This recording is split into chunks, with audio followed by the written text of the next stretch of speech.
안녕하세요. 책 읽는 문학관 여운입니다. 오늘 읽어드릴 책은 채만식 작가의 고운 유혹에 빠졌다가입니다. 동경 유학 중인 나는 방학을 맞아 고향으로 가는 배에 오릅니다. 빈속인 탓인지 3등실 특유의 냄새 때문인지 심한 배멀미에 시달리는데요. 그에게 한 여성이 다가와 은단을 내밀며 곰살맞게 챙겨줍니다.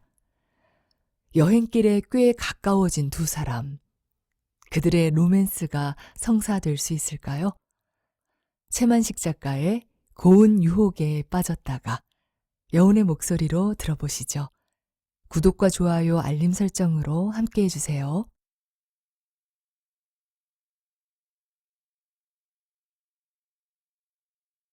고운 유혹에 빠졌다가 채만식 지음 낭독 여운. 동경으로 건너가던 해 첫 겨울이니 이럭저럭 벌써 12, 13년이나 된 옛 이야기이다. 나도 벌써 옛 이야기를 하는구먼.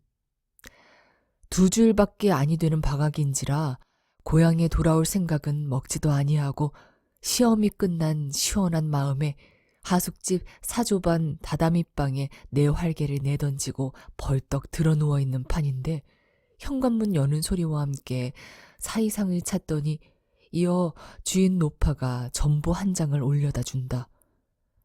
타관에 나가 있는 사람에게 전보같이 괜찮은 것은 없다. 더구나 연만한 노친을 둔 사람에게는. 그래 얼핏 뜯어보니 불길한 예감은 다행히 비끄러지고 여비 암만을 보냈으니 곧 다녀가라는 것이었었다. 할 수 없이 짐을 챙겨가지고 동경역을 떠났는데 속 좁은 사람의 속같이 좁고 갑갑한 그 협계 열차에서 하관까지 이틀 밤 하루 낮을 시달리기란 지독한 감기 이상으로 고약한 것은 누구나 겪어본 사람이면 다 알 일이다. 그러나 기차가 그렇게 감기라면 내게는 관부 연락선은 학질이다. 뱃멀미.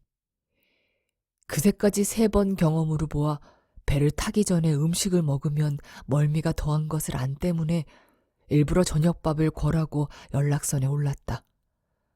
그러나 이 지나친 시장이 도리어 멀미를 더하게 한다는 것은 1시간이 다 못해서 실지가 증명을 해주었다.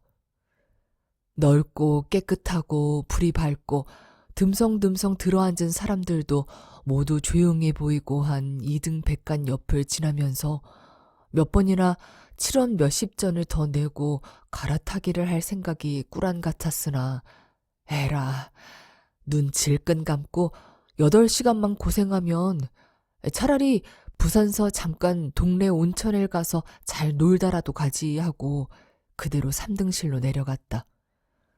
층계를 3등실로 내려서면 물큰하고 이 구멍이 왜 이리 좁으냐는 듯이 사뭇 밀려드는 그 냄새. 나는 관부 연락선을 몇 번 타고 왕래하는 동안에 새 어휘 한 개를 얻었다. 빈취, 가난 냄새.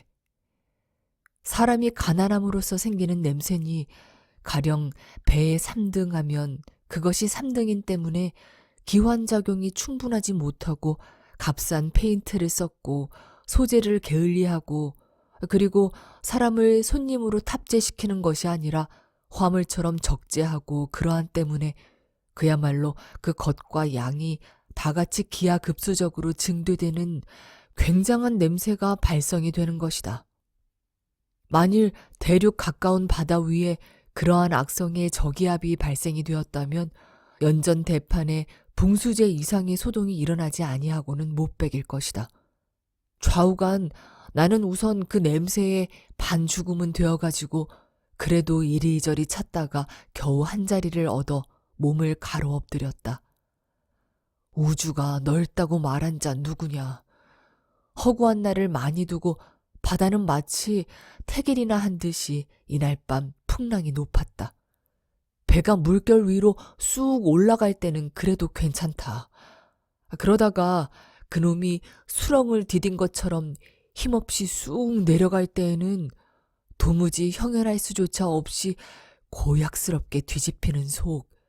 사실 그 고약한 품이란 오장육부를 개복 수술을 해서 따로 우편으로 붙이고 빈 몸뚱이만 배에 올랐다라면 쉽게 견디기가 어려웠다. 뱃속이 온통 좁은 목구멍으로 한꺼번에 넘어오려고도 드는 것이다. 좀 추한 말이지만 먹은 것이 없었으니까 아무리 욕질은 나도 소산은 없었다. 이 소산, 즉 넘어오는 것이 없어서 남이 보기에나 또 당하는 나에게나 추한 것만은 면하였지만 그 대신 속이 빈 탓으로 멀미가 곱절이나 더했다는 것을 나는 그때까지도 깨닫지는 못했다. 내가 너무 괴로워하니까 옆에서 보기에도 민망했던지 토해보지요. 하고 내가 돌아놓은 등 뒤에서 알심을 부려주는 소리가 들린다. 일본 여자 목소리로. 나는 돌아다 보지도 아니하고 손만 회회 내저었다. 그럼 인단 드릴까요? 나는 비로소 돌아보았다. 젊은 여자다. 그리고 눈에 착 안기는 미인이고. 그러나 급한에 미인이 하관이리요. 나는 고개를 도로 돌리면서 고맙습니다. 좋습니다. 하고 사절을 하였다. 돌리고서 인단을 먹으면 한결 나아지는걸요. 네? 돌리세요. 이런. 나는 속으로 이렇게 성가시게 여기면서 이번에는 좀 까스럽게 손을 내저었다. 그랬더니 등 뒤에서 호호 웃는 소리가 들리면서 그 학생 양반 예쁘장스럽게 생겼으면서 아주 고집불통이야. 누가 성가시게 구느라고 그러나 봐서. 하고 악의 없이 쫑알거린다. 그렇다고 텅 빈 위를 토해낼 수야. 나는 정말 짜증이 나서 남의 호의는 젖혀놓고 이렇게 해부뛰다가 문득 너무 지나침을 뉘우쳐 고개를 돌리고 어색하게 웃었다. 그 여자도 노하지 아니하고 도리어 미안한 듯이 웃었다. 그는 은단을 주고 자기의 찻그릇에서 차를 따라 먹여주고 퍽 곰살갑게 굴었다. 그러면서 내가 뱃멀미가 무서워서 그날 점심도 조금만 먹었고 저녁은 통이 먹지 아니했다는 말을 듣고 깔깔 웃으면서 그랬기 때문에 멀미가 더한다고 이 다음에는 적당하게 밥을 먹고 배 타기 한 30분 전에 수면제를 먹으면 배에 올라서 바로 잠이 드니까 퍽 효과가 있다고 잘 가르쳐 주었다. 나는 그때 나의 여인에 대해서 가진 지식으로는 그 여자의 정체를 알아낼 수가 없었다.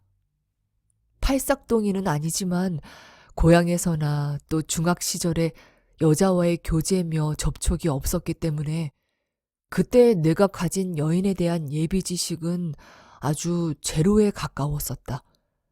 그래서 지금 생각하니까 소위 시로또는 아니었다고 어렴풋이 기억하지. 그때는 그저 일반적으로 남에게 친절한 그건 여인들이 하는 일례인이라만 여겼을 뿐이었던 것이다. 생기기는 어떻게 생겼던가 하면 그냥 놓고 그냥 보았자 툭 뛰어나게 미인인 것이 아니라 얼굴이 어딘가에 비극스러운 음영이 그림자져 있는 듯 싶은 그래서 퍽 인상적인 얼굴이었다. 여인의 얼굴이 동글동글하고 볼때기가 도도록해서 귀인성이 있고 그리고 그러한 얼굴에 항용 따르는 어글어글하게 눈 크고 둥근 그러한 여인의 얼굴이 미상불 좋은 것은 아니나 나는 어느 편이냐 하면 차라리 선이 이성적으로 되어 굳은 개성을 숨겨가진 심각한 얼굴에 더 많이 흥미가 끌리는 편이다. 후미의 상. 그 여자의 이름자도 말하자면 그러한 부류에 속한 타입이었었다. 나이는 20은 넘었고 둘 아니면 셋이나 되었었을까 말까. 뜻 아닌 한 호강을 하면서 괴로운 뱃멀미에 7, 8시간이 지난 뒤 이튿날 아침 부산에 내렸을 때, 그리고 그 큼직하고 시원스러운 놈이 등대고 있는 기차 안에 올라앉았을 때에는 정말 대찍이나 앓던 학질이 떨어진 것만큼이나 시원하였다. 후미의 상도 물론 마주 앉았다. 그새까지는 그가 주인 셈이었지만 여기서부터는 지리적으로 보든가 또 간밤에 신세를 진 것으로 치든지 내가 주인이 되어 그를 대접할 판이다. 나는 그것을 과히 섭섭지 않게 다했다. 그래 심심치 않고 무료치 않게 오다가 차가 삼당진쯤 왔을 때에 후미의 상은 대전까지 이제 몇 시간이나 더 가요? 하고 물었다. 대전서 호남선을 갈아타야 할 나와 그대로 하얼빈까지 가야 할 후미의 상과 갈려야 할 그 대전 말이다. 그 말에 나는 깊이 관심도 아니하고 누구야 이 멍텅구리 하고 웃는 게. 오후 1시쯤이라고 대답하니까 그영 무심하게 듣고 다른 이야기를 하였다. 그러자 또 조금 가더니 종로에 어디 온천 없어요? 하고 물었다. 온천? 온천에 가시게? 아니, 글쎄. 진작 그러셨으면 바로 부산 내려서 얼마 안 되는 동네 온천이 있었는데. 저런. 하는 후미의 상은 확실히 애석해 했다. 그건 지나갔으니 할 수 없고 이 앞으로는 어디 있어요? 가다가 대전서 자동차로 한 30분 가는 유성 온천이 있고. 바로 대전에? 내가 그 다음 말을 더하기 전에 후미의 상은 기뻐서 이렇게 묻는다. 네. 조용하고 좋아요? 가보지는 못했지만 좋다나 보던데요.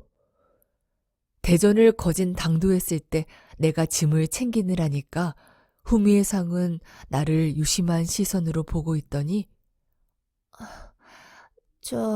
나는 몸이 퍽 피곤하고 또 앞으로 여러 날 더 차를 타야겠으니까 대전서 내려서 그 유성 온천이라는 데 가서 하룻밤 쉬어가고 싶은데요. 하고 내 의견을 묻는 것이다.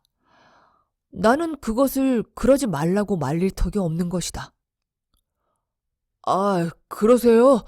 원체 그러시는 게 좋을 것 같습니다. 그렇게 하시죠. 사이상은? 이렇게 좀 원망스러운 눈으로, 지금 생각해도 그때의 그의 눈은 퍽 다안스러웠던 것 같다. 나를 치어다보면서 묻는 말에 나는 비로소 조금 눈치를 채었다. 그러나 그러한 눈치를 채고 보니 마음이 내킨다느니 보다 슬그머니 무서운 생각이 앞을 섰다. 아무 무서워할 멸의도 없으면서 여자에게 적극적 모션을 받고 무서워하는 것이 말하자면 깨어나지 못한 햇물 붕어의 피해랄까. 그래, 내가 무엇라고 대답을 해야 좋을지 몰라 얼굴이 뻘개가지고 어물어물하니까 후미의 상이 하는 말이다. 그렇지만 나 혼자야 무슨 재미로. 그래, 나는 고향에서 급한 전보가 왔기 때문에 이번 방학에는 돌아오지 아니할 것을 이렇게 부랴부랴 오는 터이니까 중로에 충그릴 수가 없다고 거짓말 섞어가며 그 좋은 유혹에서 도망을 했다. 대전역에서 내가 사다 주는 과실과 벤또를 차창으로 받으면서 후미의 상은 그러나 조금도 노여워한 내색을 보이지 아니하고 여전히 곰살갑게 작별 인사를 하여 주었다. 나도 그가 차창으로 얼굴을 내어놓고 나를 바라보는 것을 차가 멀리 가서 보이지 아니할 때까지 우두커니 보고 있었다. 그러고 나서 돌아설 때에 나는 나도 모를 한숨을 내어 쉬었다.